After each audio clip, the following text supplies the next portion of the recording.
el correspondiente al lunes de la semana que no empieza laboralmente hablando hoy, sino mañana por ser un feriado para conmemorar el comienzo de la guerra revolucionaria o del movimiento revolucionario que, como usted sabe, en Puebla, 2 días antes o un día antes, la familia de los Cerdán empezó y se tiene el día 20 como la fecha, vamos a decir, oficial. Pues hubo más que una revolución, una guerra civil, y a partir de principios de los años 20, con el asesinato de don Venustiano Carranza, comenzó la etapa de la institucionalización de un movimiento que, como dije, fue más lucha entre facciones que una verdadera revolución social. Pero eso es objeto de otra mañanera o de otra plática.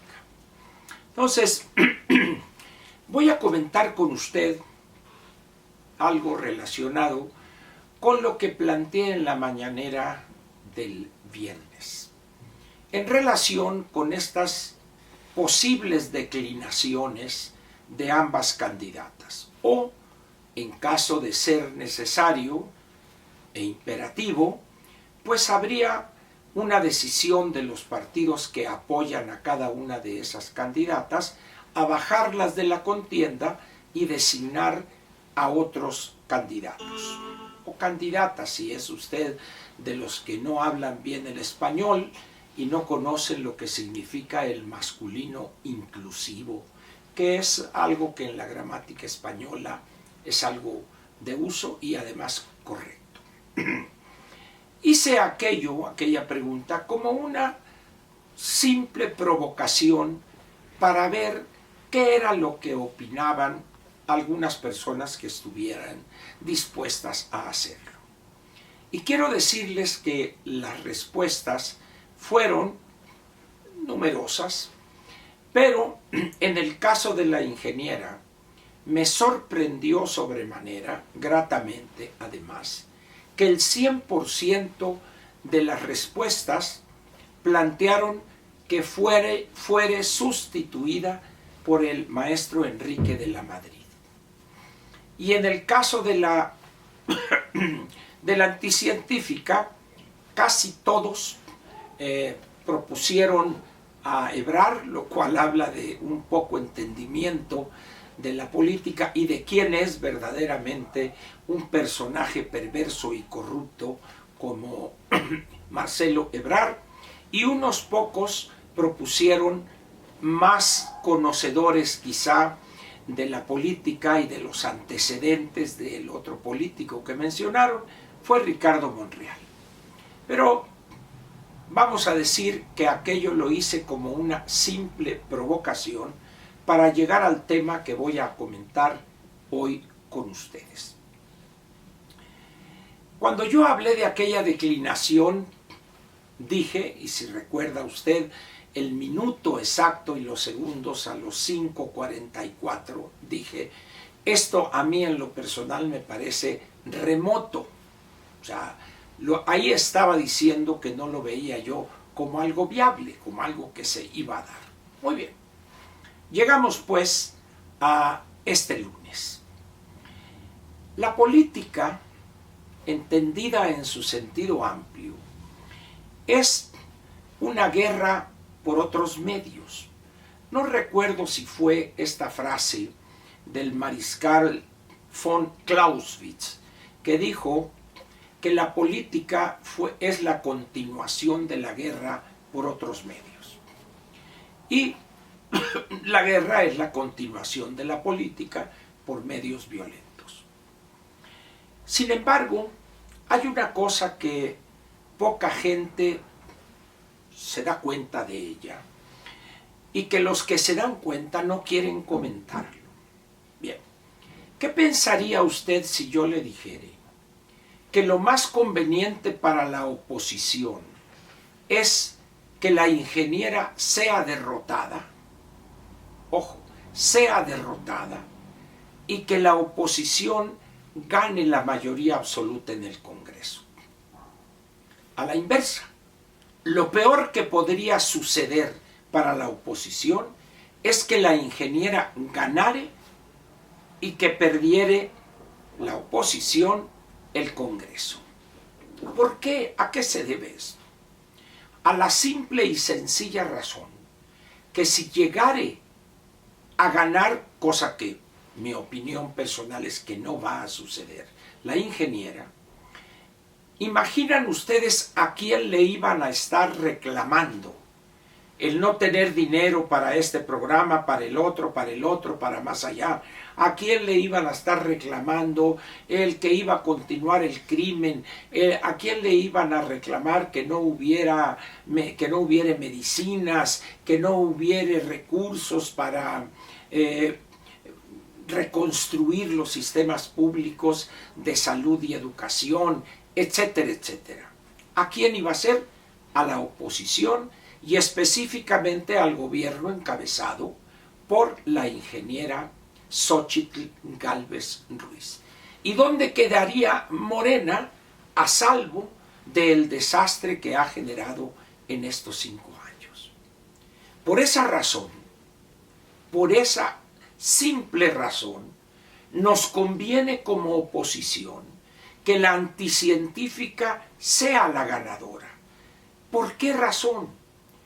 Por simplemente a quien le vamos a reclamar o a quien le reclamaríamos durante 6 años sería a Morena. ¿A quién le echaría la culpa la anticientífica cuando en los 5 años, es octubre, noviembre, los 5 años, 10 meses, causó una tragedia completa en todos los ámbitos de la vida nacional? ¿Quién habría sido? Morena, los suyos, empezando por López Obrador, el bulto.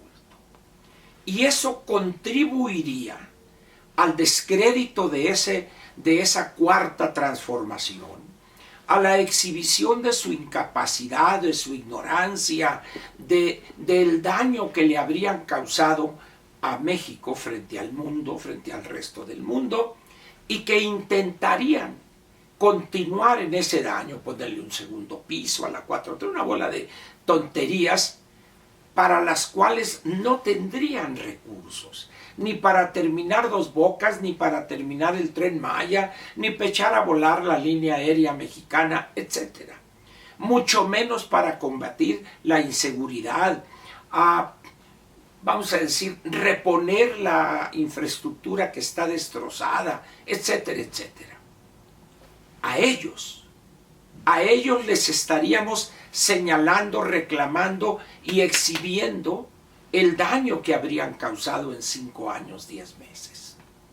Por esa razón, no conviene en modo alguno que la ingeniera gane la elección. Por el contrario, lo he dicho desde hace muchos meses, nuestra prioridad debe ser obtener la mayoría absoluta en ambas cámaras. Por supuesto que si llegáramos a obtener la mayoría calificada, bueno, pues nos habríamos sacado el melate, ¿verdad? Pero veo prácticamente imposible que eso llegare a suceder. Ahora bien, ¿es malo esto? No, miren, por eso decía al principio que la política es la continuación de la guerra por otros medios.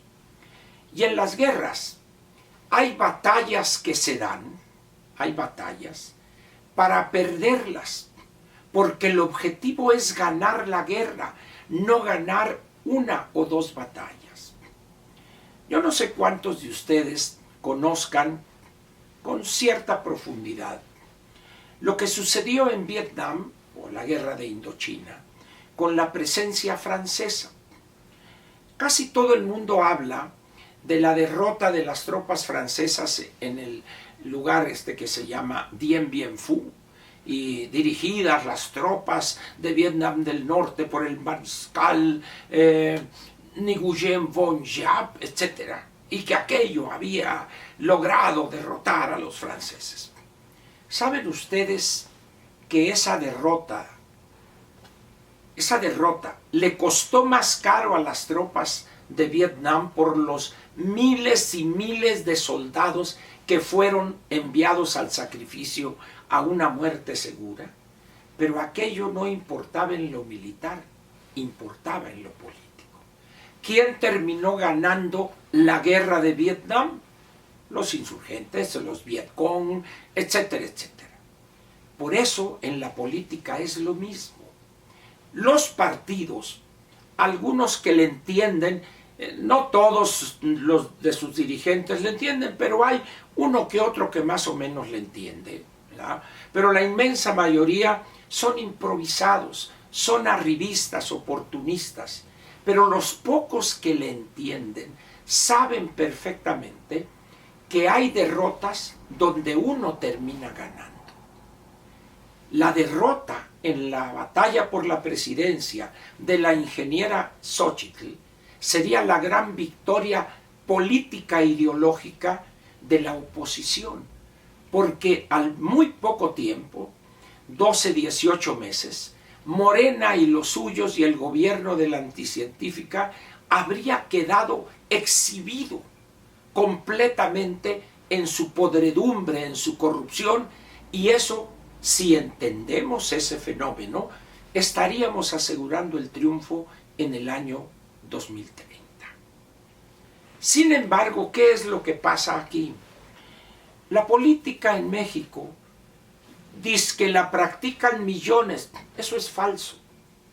Opinan millones de lo que llaman la política, pero no saben, no entienden, no están informados, aun cuando les duela que lo diga. Pero vamos a poner un ejemplo que sí entienden: el fútbol. Es increíble que en México haya cientos de miles, si no es que millones, de entrenadores, entre comillas, de la selección mexicana. Pero resulta que entrenador solamente hay uno, y es el que toma las decisiones, y para eso le pagan. Miren, ayer, domingo, día de fútbol americano, que es un deporte, un espectáculo que me gusta, en uno de los varios juegos que se celebraron ayer, estaba uno de los comentaristas criticando la decisión del entrenador. Y después de 2 o 3 minutos de estar diciendo una cantidad de tonterías, como que él mismo se asustó y dijo, bueno, dice, pero el entrenador mandó otra jugada y yo creo que, pues él sí sabe, por algo está en esa posición. Efectivamente. Ese individuo, este comentarista, es un charlatán. Habla de lo que no sabe o quiere saber más o tener más datos e información que el entrenador mismo. Eso mismo está sucediendo hoy. Todo el mundo que la ingeniera conecta por acá, que es una mujer. Señores, esas son cosas superficiales. La ingeniera no tiene estructura, no tiene recursos, no tiene equipo, no tiene grupo político. No sueñen que va a ganar. Los que tienen estructura, recursos, cuadros formados, son los partidos. Y a esos, no crean que les preocupa la derrota de la ingeniera. Les doy unos datos. En la anterior legislatura el PRI tuvo 40 diputados. En esta 71, 2 traicionaron y quedaron 69. Vamos a suponer que el PRI obtuviera en esta elección 80 diputados. En vez de obtener 1.100 millones de pesos al año de prerrogativas, probablemente iba a obtener 1.250 millones. Y el PAN de 123, que son ahorita, probablemente tenga 150 y obtendrá 1.300 millones de pesos. Millones más, millones menos. En esas condiciones, pues, yo les pediría que se pongan a estudiar qué es la política, cómo se maneja, qué significa, para no estar cayendo en esas tonterías y lugares comunes de que el ingeniera y acá, porque pueden llevarse una sorpresa muy desagradable el 2 de junio del 24 por la noche. Continuaremos con el tema mañana martes, si no le molesta. Gracias.